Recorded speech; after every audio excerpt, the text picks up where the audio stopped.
এই গল্পটা একজন বাবা আর তার ৩ মেয়ের। তার স্ত্রী কয়েক বছর আগে মারা গেছেন। তার ৩ মেয়েই খুব সুন্দর ছিল, কিন্তু সবচেয়ে ছোট মেয়ে তার বোনদের মধ্যে সবচেয়ে বুদ্ধিমান ছিল। ওর নাম জয়নব। করিমউদ্দিন তার ৩ মেয়েকে খুব ভালোবাসত। সে কখনো তার মেয়েদের মায়ের অভাব অনুভব করতে দেয়নি। সে তার মেয়েদের প্রতিটা ইচ্ছা পূরণ করত। এখন করিমউদ্দিনের মেয়েরা বড় হয়ে গেছে, আর তারা নিজেরাই বাবার জন্য রান্না করতে শুরু করেছে। যখন করিমউদ্দিন কাজের জন্য বাইরে যেত, তার মেয়েরা তার জন্য খাবার তৈরি করত আর সঙ্গ দিত। ওই গায়ে একটা বিধবা মহিলা থাকত, যার একটাই মেয়ে ছিল। ওই বিধবার অভ্যাস ছিল যে সে প্রতিটা ঘরেই কিছু না কিছু চেয়ে আসত।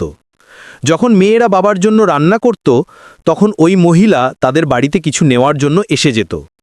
কিন্তু করিমউদ্দিনের ছোট মেয়ে জয়নব ওই বিধবা মহিলাটাকে একদম পছন্দ করত না। যখনই ওই মহিলা আসত, জয়নব তার বোনদের বলতো, এই মহিলা আমাদের বাড়িতে কেন আসে?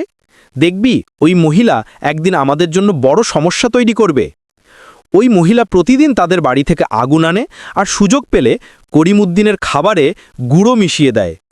করিমউদ্দিন ভেবেছিল তার ছোট ছোট মেয়েরা রান্না করে, তাই তাদের ভুল হতে পারে।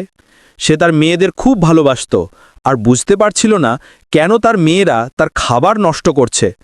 একদিন করিমউদ্দিন ভাবল, আজ আমি আমার মেয়েদের ওপর নজর রাখব। কিছু সময়ের মধ্যেই খাবার রান্না হয়ে গেল। খাবারে কোনো ত্রুটি ছিল না। করিমউদ্দিন চিন্তিত ছিল, কিন্তু হঠাৎ যা দেখল তা দেখে তার পা তলায় জমি সরে গেল। সে দেখল বিধবা মহিলা চুপি চুপি করিমউদ্দিনের খাবারের মধ্যে ছাই মিশিয়ে খাবার নষ্ট করে দিল।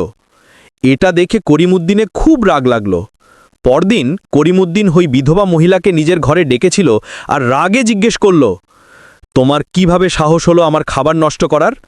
ওই মেয়েটা বেশ নাটকীয় ভঙ্গিতে করিমউদ্দিনের কাছে এসে তার বুকে হাত বুলিয়ে বলল, তুমি সত্যিই তোমার মেয়েদের ভালোবাসো নাকি? খাবার নষ্ট হলে তাদের দোষ দাও নাকি দেখার জন্য এমন করেছি। এখন আমার বিশ্বাস হয়ে গেছে যে তুমি তোমার মেয়েদের খুব ভালোবাসো।